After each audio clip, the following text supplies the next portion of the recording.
Bonjour à tous. Il y a un verset que je voudrais qu'on essaie un peu de comprendre parce qu'il y a vraiment beaucoup plus de confusion. L'apôtre Paul dit ceci: ne négligez pas les prophéties.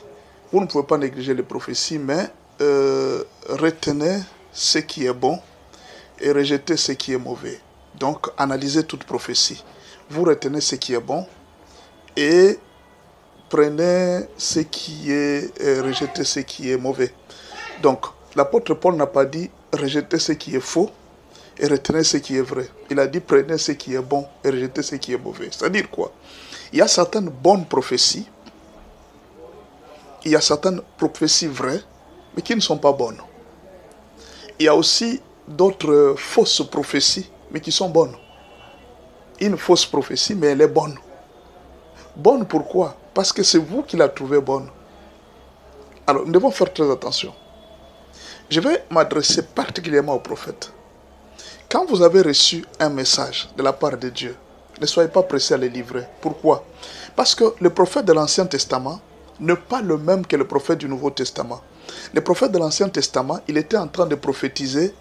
Il pouvait dire n'importe, il pouvait sortir n'importe quelle parole, même si c'était une parole blessante, il pouvait la faire sortir. Mais dans le Nouveau Testament, Dieu a changé les choses. Il dit si vous êtes prophète, vous devez remplir les trois conditions. Votre prophétie doit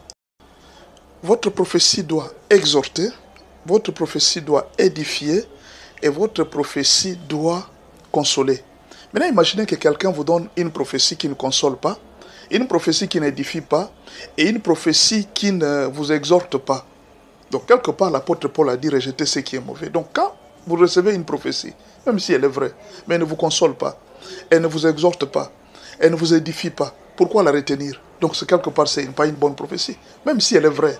Voilà pourquoi je dis à un prophète, quand vous recevez un message, avant de le livrer à une personne, prenez votre temps de prier et quand vous allez terminer à prier, Dieu doit vous donner votre message avec les trois conditions. Votre message doit exhorter, votre message doit édifier, donc votre message doit consoler. Donc, les gens qui se glorifient pour dire que moi je suis Jean-Baptiste, je sors ce qui sort de ma bouche, non, ce n'est pas la méthode du Nouveau Testament. Quand vous devez recevoir une prophétie, vous devez travailler la prophétie. Imaginez même la grossesse.